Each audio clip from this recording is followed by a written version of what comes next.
السلام علیکم ورحمۃ اللہ وبرکاتہ۔ پہلا سپارہ الف لام میم سورہ بقرہ ہے اور آیت نمبر 53 ہے۔ اعوذ باللہ من الشیطان الرجیم، بسم اللہ الرحمن الرحیم۔ ثم عفونا عنکم من بعد ذلک لعلکم تشکرون وَإِذْ آتَيْنَا مُوسَى الْكِتَابَ وَالْفُرْقَانَ لَعَلَّكُمْ تَهْتَدُونَ۔ پیچھے جو میں واقعہ آپ کو بتا چکی کہ حضرت موسیٰ علیہ السلام کی قوم نے کس طرح شرک کیا، اور ایک سامری تھا جو شخص، اس نے کس طرح سونے سے ایک گائے کے بچڑے کا بت بنا کر دیا، اور کس طرح ان لوگوں نے اس کی پوجا کی۔ اب موسیٰ علیہ السلام جیسے آئے تو انہوں نے دیکھا تو ان کو غصہ آیا، پھر اللہ کا فیصلہ ہوا کہ ان کو قتل کر دیا جائے، تبھی ان کی توبہ قبول کی جائے گی۔ جن لوگوں نے شرک کیا ان کو قتل کیا ان لوگوں نے جنہوں نے شرک کرنے سے منع نہیں کیا تھا۔ اس لیے امر بالمعروف نہی عن المنکر کا حکم قرآن میں موجود ہے۔ نیکی کا حکم کرتے رہیں، برائی سے بچتے رہیں۔ برائی سے بچنے کا بھی حکم کرنا ہے، نیکی کرنے کا بھی حکم کرنا ہے۔ اس لیے کہتے ہیں اچھی صحبت میں رہنے سے انسان پر اس کا اثر پڑتا ہے۔ اپنے اردو میں ایک کہاوت ہے، خربوزے کو دیکھ کر خربوزہ رنگ پکڑتا ہے۔ تو ضرور یہ چیزیں انسان کی شخصیت پر اثر انداز ہوتی ہیں۔ حدیث مبارک میں آتا ہے کہ صحبت کی مثال ایسے ہے، اچھی صحبت کی مثال ایسے ہے جیسے مشک بیچنے والا، خوشبو بیچنے والا۔ آپ ان کے برابر بیٹھیں گے نا تو یا تو خوشبو آپ کے کپڑوں میں لگ جائے گی، یا پھر سونگھنے کا فائدہ، جو خوشبو کا اصل چیز فائدہ ہوتا ہے وہ ہوتا ہے سونگھنا، وہ تو آپ سونگھ ہی رہے۔ اس کے سونگھنے سے کیا ہوتا ہے؟ انسان کی طبیعت پر ایک اچھا اثر پڑتا ہے، خوشی محسوس ہوتی ہے، دماغ فریش ہوتا ہے۔ اس چیز کو انسان پسند کرتا ہے، اس لیے خوشبوؤں کا استعمال کرتا ہے۔ تو آپ کو وہ فائدہ تو ملے گا ہی ملے گا، کیونکہ آپ اس کی سنگت میں بیٹھ رہے ہیں، وہ اس کی دکان پر بیٹھ رہے ہیں جہاں پر خوشبوئیں رکھی ہوئی ہیں، تو آپ خوشبوئیں تو سونگھ ہی رہے ہیں۔ اس لیے اچھی صحبت کی مثال ایسے، اور بری صحبت کی مثال ایسا ہے جیسے کہ ایک کوئلہ جلانے والا، کہ جب آپ اس کے برابر میں بیٹھیں گے تو آپ کے ہاتھ کالے ہو جائیں گے اگر آپ نے کوئلے میں ہاتھ ڈالا، اگر نہیں ڈالا تو کم از کم دھواں تو پہنچے گا ہی نا، اور گرمی تو لگے گی نا۔ تو بری صحبت اس لیے بری ہوتی ہے کہ ہر طریقے سے اثر کرتی ہے، تو ان ساری چیزوں کا اثر ہوتا ہے۔ اس لیے امر بالمعروف نہی عن المنکر کرنا چاہیے، برائی سے روکنا چاہیے، اور نیکی کا حکم کرنا چاہیے، اور اچھی صحبت میں رہنا چاہیے۔ اب کل جو میں نے آپ کو سارا واقعہ بتایا، اب اس سب ساری آیتوں کی آج تلاوت کرتی ہوں تاکہ آپ کو بات سمجھ میں آ جائے۔ یہ کل میں سارا واقعہ بتا چکی ہوں۔ ثم عفونا عنکم من بعد ذلک، شرک کرنے کے بعد اللہ تعالیٰ فرماتے ہیں کہ ہم نے ان کو معاف کیا، لعلکم تشکرون، تاکہ وہ شکر گزار بنے۔ معاف کس طرح کیا؟ ان لوگوں نے معافی مانگی، شرک بغیر معافی کے بالکل معاف نہیں ہے۔ معافی مانگی، شرمندہ ہوئے، پھر ان پر قتل کا حکم صادر ہوا اور ان کو قتل کیا گیا، تب جا کر ان کی معافی قبول ہوئی۔ اچھا، وَإِذْ آتَيْنَا مُوسَى الْكِتَابَ، اور جب ہم نے موسیٰ علیہ السلام کو کتاب عطا فرمائی، وَالْفُرْقَانَ، اور حق اور باطل کے بیچ میں فرق کرنے والی کتاب دی، لَعَلَّكُمْ تَهْتَدُونَ، شاید کہ تم ہدایت پر آ جاؤ، تاکہ تم کو معلوم ہو جائے کہ ہدایت پر آنا ہے۔ فرقان قرآن پاک کا بھی نام ہے، قرآن کو بھی کہتے ہیں فرقان۔ فرقان کا مطلب ہوتا ہے فرق بیان کرنے والا، سچ کو اور جھوٹ کو الگ کرنے والا، جدا کرنے والا، دونوں کے بیچ میں تمیز کرنے والا۔ تو یہ فرقان قرآن پاک بھی ہے، اور حضرت موسیٰ علیہ السلام کی کتاب بھی فرقان تھی۔ آگے اللہ تعالیٰ فرماتے ہیں وَإِذْ قَالَ مُوسَىٰ لِقَوْمِهِ يَا قَوْمِ إِنَّكُمْ ظَلَمْتُمْ أَنفُسَكُمْ بِاتِّخَاذِكُمُ الْعِجْلَ فَتُوبُوا إِلَىٰ بَارِئِكُمْ۔ جب حضرت موسیٰ علیہ السلام نے کہا اپنی قوم کو، اے قوم تم لوگوں نے تو بڑا ظلم کیا خود پر، اپنے نفسوں پر تو بڑا ظلم کیا کہ تم لوگوں نے ایک گائے کے بچڑے کی پوجا کی۔ فَتُوبُوا إِلَىٰ بَارِئِكُمْ، اپنے پیدا کرنے والے کی طرف توبہ کرو۔ فَاقْتُلُوا أَنفُسَكُمْ، اور اپنے لوگوں کو مارو، قتل کرو۔ اچھا، خیر لکم، یہ ذالک خیر لکم، یہ تمہارے لیے بہتر ہے، عند ربکم، اپنے رب کے نزدیک، کیونکہ تیرے رب کی طرف سے یہ فیصلہ آیا، حکم آیا کہ قتل کیے جائیں ان لوگوں کو۔ فتاب علیکم، قتل کرنے کے بعد ہی ان کی توبہ قبول کی جائے گی۔ انہ هو التواب الرحیم، بے شک وہ معاف کرنے والا اور رحم کرنے والا ہے۔ امت محمدی کی کئی فضائل، کئی فضیلتیں گزر چکی ہیں، میں بتاتی چلوں آپ کو۔ اللہ تعالیٰ نے امت محمدی کے گناہ پر پکڑ میں کبھی بھی جلدی نہیں کی ہے۔ اللہ تعالیٰ نے امت محمدی کے گناہوں کو چھپایا ہے، رسوا نہیں کیا ہے۔ بنی اسرائیل میں اگر کوئی گناہ کرتا تھا رات کے ٹائم پر تو صبح اس کے دروازے پر لکھ دیا جاتا تھا کہ یہ جو ہے اس بندے نے یہ گناہ کیا ہے، یہ سب کے سامنے اس کی رسوائی ہو جاتی ہے۔ ہم کئی گناہ کرتے ہیں، اللہ تعالیٰ ہماری پردہ پوشی کرتا ہے، اور مجھے اللہ تعالیٰ کا ستار نام اسی لیے اچھا لگتا ہے کہ وہ اس کا مطلب ہے پردوں عیب کا چھپانے والا، عیب پر پردہ کرنے والا۔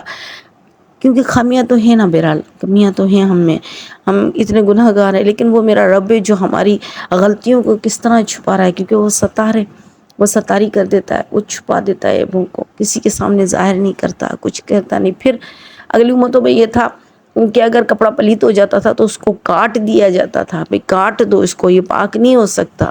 امت محمدی کے لیے خاصیت ہے کہ کیسا بھی کپڑا پلیت ہو اس کو آپ نے 3 بار پانی سے دھو لیا، پاک ہو گیا۔ تو اللہ رب العزت نے امت محمدی کے لیے کافی ساری آسانی کی ہے۔ اس سے پہلے کی امتوں کے لیے یہ تھا، ان کی عبادت ہر زمین پر نہیں ہوتی تھی، صرف ان کے مخصوص گرجا تھے، مندر تھے، وہاں پر مندر تو نہیں گرجا تھے، اور جو ان کے عبادت خانے تھے وہاں پر عبادت قبول ہوتی تھی۔ لیکن مسلمان امت محمدی کے لیے اللہ تعالیٰ نے پوری زمین مسجد بنا دی ہے، کہیں پر بھی نماز پڑھ لے اس کی نماز ادا ہو جائے گی۔ اللہ تعالیٰ نے اس سے پہلے علی امتوں میں بنی اسرائیل والوں کے لیے زکوٰۃ کا مال حرام کیا تھا، حلال نہیں کیا تھا۔ وہ لوگ کیا کرتے تھے، زکوٰۃ نکالتے تھے، پھر باہر رکھتے تھے، پھر آسمان سے ایک وہ آتی تھی، بجلی آتی تھی جو ان کو جلا کر خاک کر دیتی تھی۔ اس کا مطلب ہے کہ اللہ تعالیٰ نے اس کی زکوٰۃ قبول کر لی، اور نہیں کرنی ہوتی تو اس کا مال نہیں جلتا تھا، سب کے سامنے رسوا ہو جاتا تھا۔ لیکن امت محمدی زکوٰۃ ادا کر رہی ہے، اور امیروں سے لی جاتی ہے، غریبوں کو دی جاتی ہے، قبول ہو رہی نہیں ہو رہی کچھ نہیں پتا۔ اللہ تعالیٰ نے سب کچھ چھپایا ہوا ہے۔ اللہ تعالیٰ نے امت محمدی پر اتنی آسانی کی ہوئی ہے، تو اللہ تعالیٰ نے یہ ایک فضیلت دی ہوئی ہے کہ شرک کرتا ہے، کفر کرتا ہے۔ حضرت عمر رضی اللہ تعالیٰ ایک مرتبہ مسجد نبوی میں بیٹھے ہوئے تھے۔ حضرت عمر رضی اللہ تعالیٰ کے بارے میں کہا جاتا ہے کہ وہ لوگوں کو دیکھ کر پہچان لیتے تھے۔ کیفیہ شناسی کہتے ہیں اس کو۔ کیفیہ شناسی کا مطلب یہ کہ چہرے کے نقش و نگار، قد بت اور اس کے جسمانی ساخت کو دیکھ کر اس کی طبیعت کے بارے میں اندازہ لگانا، یہ بھی ایک علم ہے۔ تو حضرت عمر رضی اللہ تعالیٰ بیٹھے ہوئے تھے مسجد نبوی میں، تو ایک شخص ان کے سامنے سے گزرا، تو آپ نے فرمایا کہ یہ کاہن ہے، شاید کسی زمانے میں کاہن رہا ہوگا۔ کہانت میں پہلے بھی بتا چکی ہوں کہ کیا ہوتی ہے، مختصر صرف اتنا بتا دوں کہ یہ ایک نجومیت کی قسم ہے جو جنات کے ذریعے سے کی جاتی ہے، یعنی جنات آسمانوں سے باتیں سن کر آتے ہیں، پھر اس میں ایک سچ 10 جھوٹ ملا کر یہ لوگ پھر باتوں کو پھیلاتے ہیں۔ تو کیونکہ اسلام میں کہانت حرام کی گئی، پھر جو مسلمان ہوئے تو انہوں نے کہانت چھوڑ دی، جو کرتے تھے، کیونکہ ان میں رواج تھا، عربوں میں یہ کہانت کا بہت زیادہ رواج تھا، اور کاہن کو اتنی عزت دی جاتی تھی، اتنا معزز بندہ ان کا کاہن ہوا کرتا تھا، لیکن اسلام نے حرام کر دیا تو چھوڑ دیا ان لوگوں نے۔ تو حضرت عمر رضی اللہ عنہ نے جب یہ ورڈ کہے نا تو اس بندے کو تھوڑے مشکل لگے، تھوڑے یعنی دل کو لگے، تو اس نے کہا سبحان اللہ عمر، اب تو میں مسلمان ہو گیا ہوں، تم مجھے کاہن کہتے ہو؟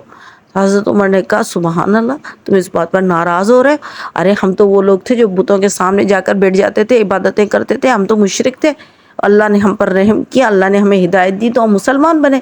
تو بھئی زمانہ جاہلیت میں اگر کاہن تھے تو اس میں تمہارا تو قصور نہیں، تم تو مسلمان ہو گئے، بس وہ گناہ معاف ہو گیا۔ میں تو پوچھ رہا ہوں، تو مجھے لگتا ہے کہ تم کے زمانے میں کاہن رہے ہوگے۔ تب اس بندے کا تھوڑا غصہ ٹھنڈا ہوا اور آ کر بیٹا کہنے لگے عمر امیر المومنین، آپ نے صحیح کہا، میں کہانت کیا کرتا تھا اپنے زمانے میں۔ تو یہ کیفیہ شناسی ہوتی ہے۔ تو اس سے پتہ چلتا ہے کہ یعنی انسان کی جو یہ چیزیں ہوتی تھی نا، کفر، شرک، یہ ساری چیزیں بھی اللہ نے معاف کر دی۔ بتوں کے سامنے بیٹھ کر پوجا کرنے والا جب کلمہ پڑھ کر اسلام میں داخل ہو گئے تو سارے گناہ معاف ہو گئے۔ اللہ تعالیٰ نے فرمایا سارے گناہ، پھر مسلمان ہے، شرک کر رہا ہے، کفر کر رہا ہے، توبہ کرے، استغفار کرے، اللہ کو ایک کر کے مانے، اللہ کے سامنے جھک جائے، یا اللہ تو مجھے معاف کر دے۔ حدیث مبارک میں آتا ہے ایک بندہ زمین سے لے کر آسمان تک گناہوں کی تہ لگا دے، اتنا کوئی انسان گناہ کر نہیں سکتا، لیکن اگر کر لے کہ زمین سے لے کر آسمان تک تہ لگا دے گناہ کی، ہر قسم کا گناہ کر لے، لیکن ایک بار آ کر اللہ سے کہے یا اللہ میں نے اپنے سارے گناہوں سے توبہ کی، مجھے معاف کر دے، اللہ تعالیٰ فرماتے ہیں میں اس کے سارے گناہ معاف کر دوں۔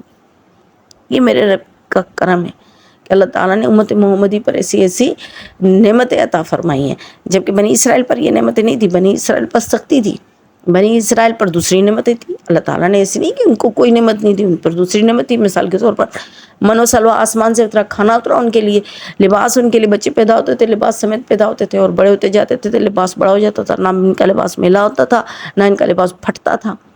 پھر چل رہے ہوتے تھے دھوپ میں، میدانوں میں، تو بادل جو ہوتے ہیں ہر بندے کا الگ الگ بادل تھا، اس کے اوپر اس کے ساتھ چلتا رہتا تھا تاکہ اس کو دھوپ نہ لگے۔